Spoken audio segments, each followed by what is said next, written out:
Good morning students. मैं doctor Sunaina Khatri आपके YouTube channel में आपका स्वागत करती हूँ। आज हम मटेरियल कॉस्ट कंट्रोल पर डिस्कस करेंगे, जो हमारा सेकंड चैप्टर है। The term material cost constitutes the prime part of the total cost of production of manufacturing enterprises. It means जो भी मैन्युफैक्चरिंग एंटरप्राइजेज है उसकी टोटल कॉस्टिंग में जो मेन रोल प्ले करता है वह है मटेरियल कॉस्ट। क्योंकि हम जानते हैं कि किसी भी प्रोडक्ट को बनाने के लिए 3 कैटेगरीज की हमको कॉस्टिंग रिक्वायर्ड होती है, जैसे material, labour and overheads.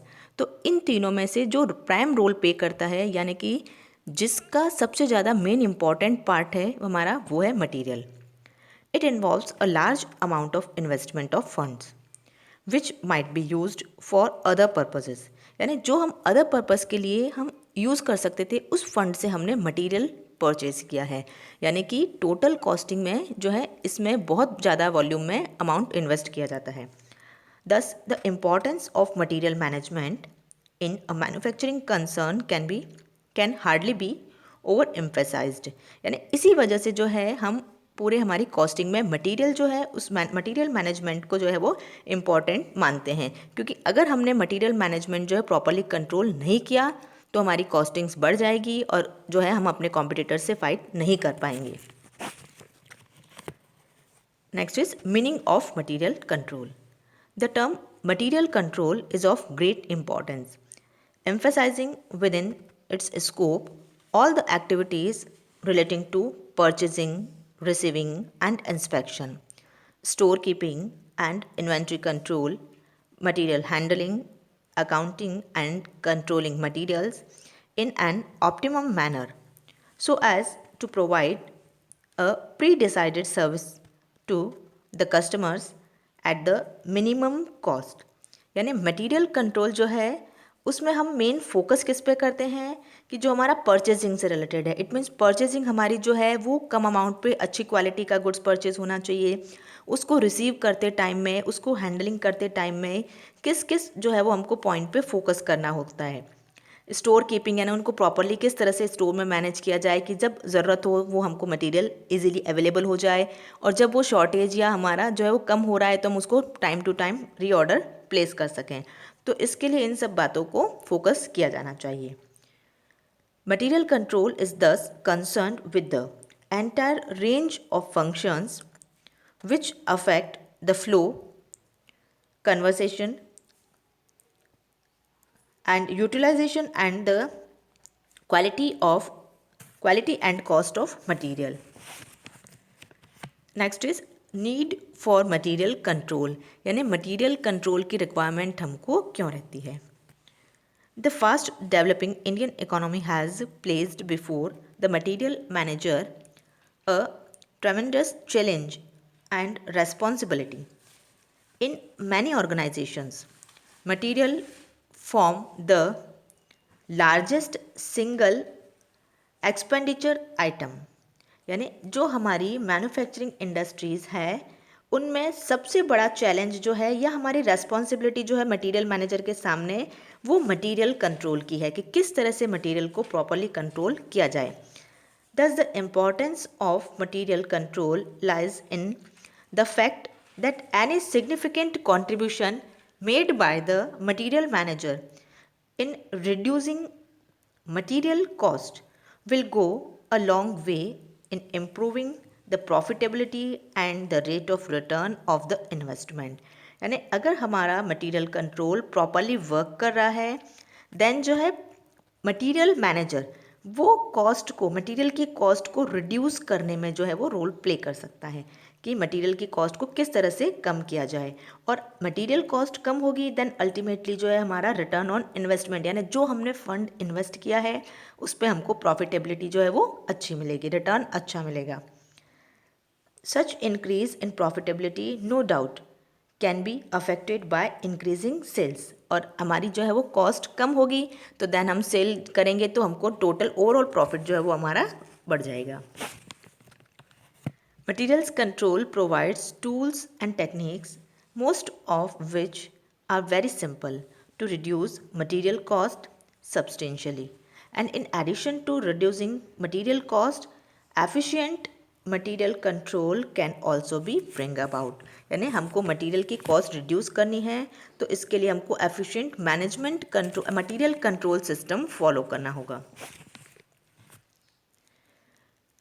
Obviously, material form an important part of the current assets in any organization। जैसा कि हम जानते हैं कि करंट जो है एसेट्स हम जब बैलेंस शीट में शो करते हैं तो उसमें एक जो है मेन पार्ट होता है, वो होता है स्टॉक। स्टॉक क्या है? वो मटेरियल का जो हमारा रिमेनिंग स्टॉक बच जाता है at the end of the year, वो हमारा जो है अल्टीमेटली बैलेंस शीट के एसेट करंट एसेट्स में शो होता है। द रिटर्न ऑन इन्वेस्टमेंट यानी ROI जिसको कहा जाता है, depends a great deal on the manner of utilisation of material.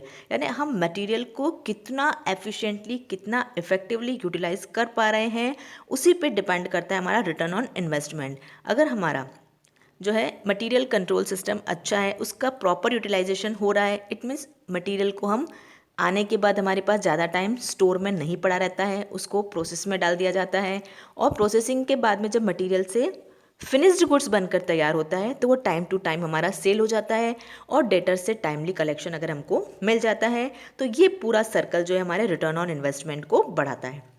The relationship may be presented as below. Return on investment is equals to P divided by S यानी profit upon sales into S upon FA यानी fixed assets plus CA current assets. Now objectives of material control. The following are the main objectives of material control. In this, the first is to maintain continuity of production or operations by ensuring flow of material when needed. It means first हमारा material control का object है वो है production हमारा continuously चलता रहना चाहिए, उसमें ब्रेक नहीं होना चाहिए। यानी ऐसा नहीं हो कि प्रोडक्शन में मटेरियल की डिमांड है और स्टोर में मटेरियल ख़त्म हो गया है, उसको हमने रीऑर्डर प्लेस नहीं किया है। तो ये हमको एंश्योर करना होता है और मटेरियल फ्लो जो है वो टाइम टू टाइम होते रहना चाहिए। Now second object is to reduce capital and recurring expenditure, कि हमारा इसमें इन्वेस्टमेंट जो किया हुआ है रिकरिंग एक्सपेंडिचर उसको हमको रिड्यूस करना है, यानी कि इसका टर्नओवर जो है वो फास्ट होना चाहिए। Now next third is to release working capital. It means working capital में जो हमारी मनी ब्लॉक हो जाती है, इट मीन्स स्टॉक या स्टॉक परचेज करते टाइम में जो हमने पैसा इन्वेस्ट किया है वो टाइमली वापस रिलीज़ हो जाना चाहिए, यानी उससे मटेरियल फॉर्म में कन्वर्ट होना चाहिए फिनिश्ड गुड्स में एंड देन उसको सेल करने के बाद टाइमली डेटर से हमको कलेक्शन रिसीव हो जाना चाहिए। तो इससे वर्किंग कैपिटल ओवरऑल जो हमारी वो कम होगी और फ्री हो जाएगी वापस। Next, fourth is to reduce material cost and to contribute towards reduction of cost of production or operations and overall cost। यानी हमको मटेरियल कॉस्ट को रिड्यूस करना है और मटेरियल कॉस्ट रिड्यूस करेंगे तो हमारी total overall cost of production जो है वो रिड्यूस हो जाएगी। Next is to assist in the production of improved product. अगर हम मटेरियल कंट्रोल सिस्टम एफिशिएंटली जो है वो उसको हैंडल कर रहे हैं देन हमारी प्रोडक्शन जो हमने किया है उसकी क्वालिटी भी इम्प्रूव हो जाएगी या इम्प्रूव्ड क्वालिटी के प्रोडक्ट हम बना पाएंगे, यानी उसी मटेरियल से हम बेस्ट आउटपुट दे पाएंगे। Next is to increase the competitiveness of the end product. हमारी कॉम्पिटिटिवनेस जो है उसमें भी इंक्रीमेंट होगा, यानी कि हम जो अपनी कॉस्ट कंट्रोल के वे पे टोटल कॉस्ट को अगर मिनिमाइज कर पाते हैं तो हम अपने कॉम्पिटिटर से कम रेट पर भी जो है अपना माल सेल कर सकते हैं, तो ओवरऑल हमको जो है हमारा मार्केट में मोनोपोली हो सकती है। Next is to ensure the right quality of the end product, यानी मटेरियल कंट्रोल के थ्रू हम जो कस्टमर्स तक अपना गुड्स भेज रहे हैं वो राइट क्वालिटी का होगा। इट मीन्स जो है हाई क्वालिटी गुड्स हम सेल करेंगे, यानी ऐसा नहीं है कि जो हमारे पास में कस्टमर के पास में जो गुड्स जा रहा है उसमें कुछ ब्रेकेज है या कुछ सेकंड ग्रेड का माल चला गया है, तो अगर हम क्वालिटी कंट्रोल सिस्टम पर जो है वो प्रॉपरली वर्क कर रहे हैं तो उनको भी जो है अच्छे से अच्छा गुड्स मिलेगा और राइट क्वालिटी का होगा। Next is to stabilise and reduce the prices of manufacturing items, यानी इससे हमको जो है वो मैन्युफैक्चरिंग आइटम जो हमारा जो हमने गुड्स बनाया है उसकी प्राइजेस जो है वो रिड्यूस हो सकती है। Next to maximise defence potential with the resources available within the country. यानी अगर हम हमारे गुड्स को प्रॉपरली कंट्रोल कर रहे हैं और हमारी कंट्री में जितना अवेलेबल रिसोर्सेज है, यानी जिस चीज़ का हम मैन्युफैक्चरिंग कर रहे हैं उससे रिलेटेड मटेरियल जितना कंट्री में अवेलेबल है, उसको हम प्रॉपरली जो है अपने डिफेंस पोटेंशियल के रूप में रख सकते हैं, यानी कि उसका बेटर और प्रॉपर यूटिलाइजेशन हो सकता है। ऐसा नहीं है कि उसका वेस्टेज होगा। नेक्स्ट है to increase earning of foreign exchange through greater competitiveness of the end product in quality and price. अगर हमारा जो प्रोडक्ट है वो क्वालिटी और प्राइस के अकॉर्डिंग हमारे कॉम्पिटिटर्स से कंपैरेटिव कम रेट में अवेलेबल हो रहा है, तो देन हमारे गुड्स की जो है आउटसाइड डिमांड भी बढ़ेगी और आउटसाइड डिमांड बढ़ने से अल्टीमेटली जो है फॉरेन एक्सचेंज करेंसी जो है वो हमारे इंडिया में आएगी। Next is to save foreign exchange through economy in foreign purchase and import substitutions of the elimination of import items. इसके साथ ही जो है हम अपनी इकोनॉमी को फॉरेन परचेज या इंपोर्ट सब्स्टिट्यूशंस जो है, हमको बाहर से अगर कोई चीज़ इंपोर्ट नहीं करनी पड़े, हम अपने कंट्री में ही अगर उसी टाइप के प्रोडक्ट बना देंगे तो हमारे जो है इसमें फॉरेन करेंसी या फॉरेन एक्सचेंज जो हमारा बाहर जाता है उसमें भी सेविंग्स होगी। Now we are going towards inventory levels. What are the main inventory levels, we will discuss about it.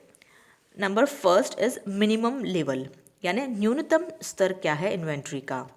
The minimum level of a particular item that should be in stock to meet unforeseen contingencies is generally fixed on to basis. In this the first one is maximum rate of consumption and second one is the minimum time. यानी हम जब अपने business में inventory का minimum level decide करते हैं तो हम जो है फ्यूचर की कंटीजेंसीज को ध्यान में रखते हुए 2 पॉइंट्स को कंसीडर करते हैं एंड देन उसके बाद हमारा लेवल डिसाइड होता है। इसमें से फर्स्ट कैटेगरी जो है वह है कि मैक्सिमम कंजम्पशन रेट, यानी पर डे हमारा कितना कंजम्पशन होता है, पर डे हमको कितने मटेरियल की रिक्वायरमेंट रहती है प्रोडक्शन के लिए। और सेकेंड जो है मिनिमम टाइम हमारा कितना है, that is little less than normal time. Normal time से कंपैरेटिव थोड़ा नीचे होना चाहिए ये। which would be needed to arrange delivery under top priority conditions।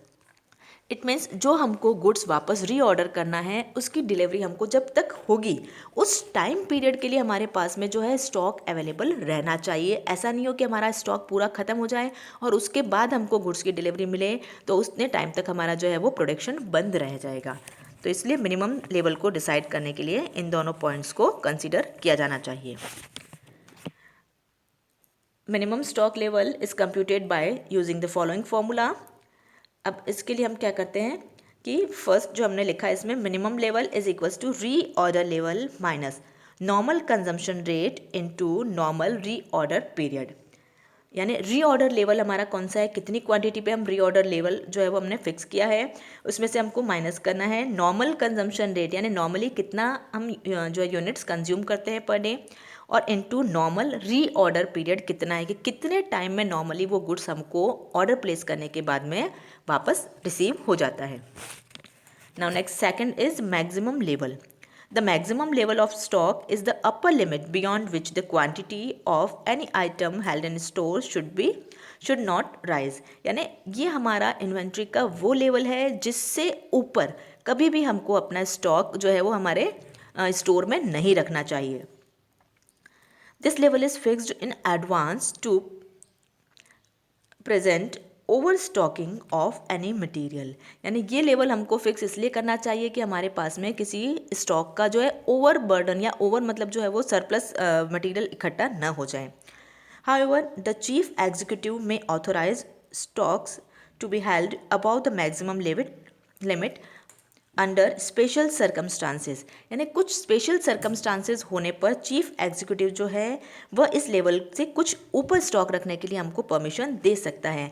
For example अगर जैसे इन फ्यूचर गुड्स आना है, उन स्टेट्स में स्ट्राइक होने का अंदेशा है या गवर्नमेंट की कुछ ऐसी पॉलिसीज़ आने वाली है जिसके थ्रू वो जो है पर्टिकुलर पीरियड के लिए हमको स्टॉक मार्केट में अवेलेबल नहीं हो सकता है, तो उन सर्कमस्टांसेस को देखते हुए जो है इस लेवल को कुछ ऊपर रखा जा सकता है। maximum level is calculated by using the following formula. Maximum level is equals to reorder level plus reorder quantity minus minimum consumption rate into minimum reorder period.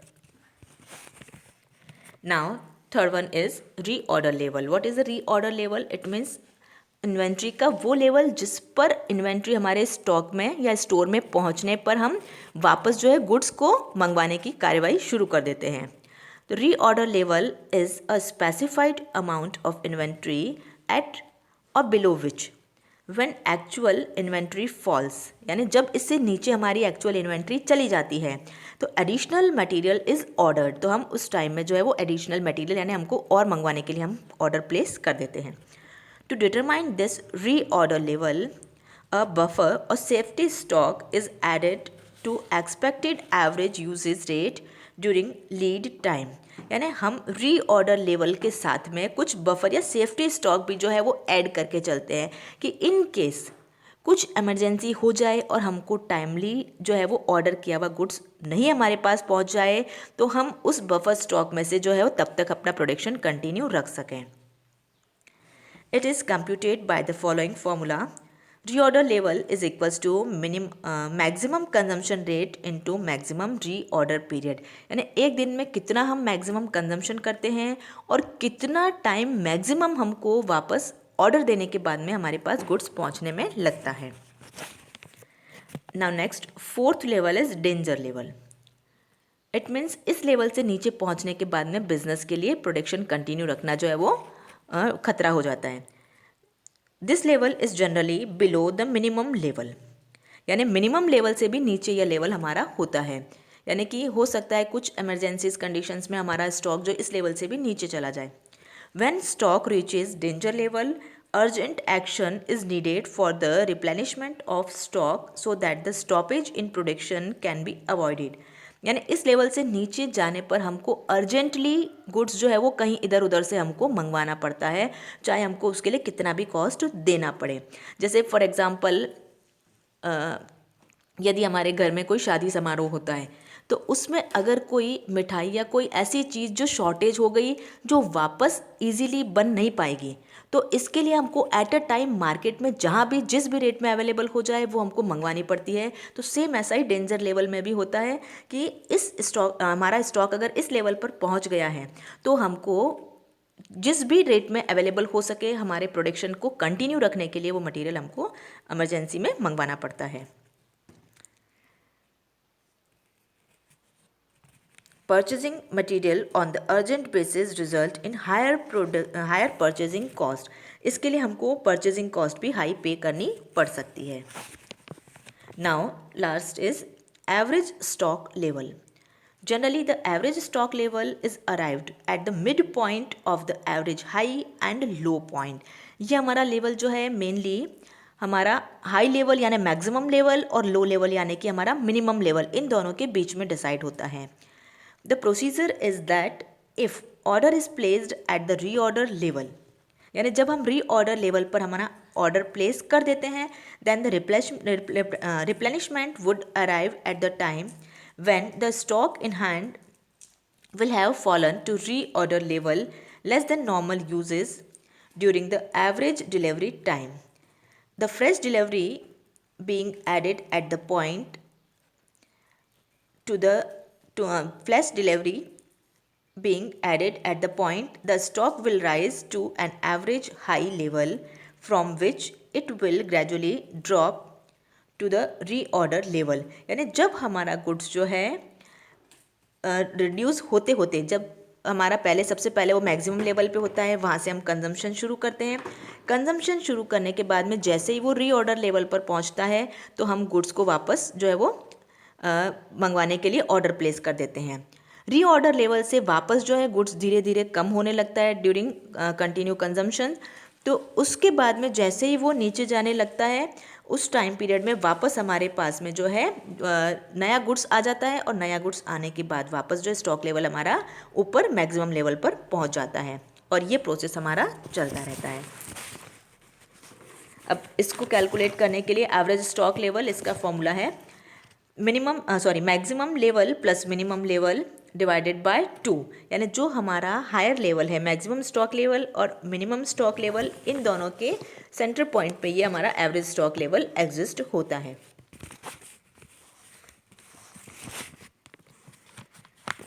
Now alternative formulas for computation of stock levels. अब अगर question में हमको ये calculations करने के लिए कुछ information available नहीं हो तो हम अल्टरनेटिव फॉर्मूलाज यूज़ कर सकते हैं जो हमको यहाँ दे रखे हैं।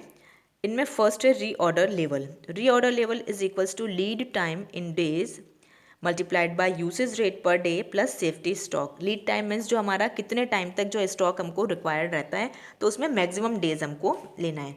फिर यूसेज रेट यानी पर डे हमारा कंजम्पशन कितना है, और इसमें हम जो सेफ्टी स्टॉक प्लस कर देते हैं। Second one is minimum stock level और safety stock level. Minimum stock level is equals to usage rate per day multiplied by days of safety, कि सेफ्टी डेज हम कितने मान के चलते हैं। Now third is maximum stock level. Maximum stock level is equals to EOQ, it means economic order quantity, या जिसे हम रीऑर्डर लेवल भी कहते हैं। तो reorder level plus safety stock. Now fourth is danger level. Danger level is equals to minimum rate of consumption into minimum reorder period. It means कितना हमारा per day का मिनिमम कंजम्पशन है और reordering period जो हमारा minimum कितना है, ये इन दोनों का मल्टीप्लाई करने पर हम डेंजर लेवल निकाल सकते हैं। Now next is average stock level. Average stock level is equals to minimum stock level plus 1/2 reorder quantity. Thank you.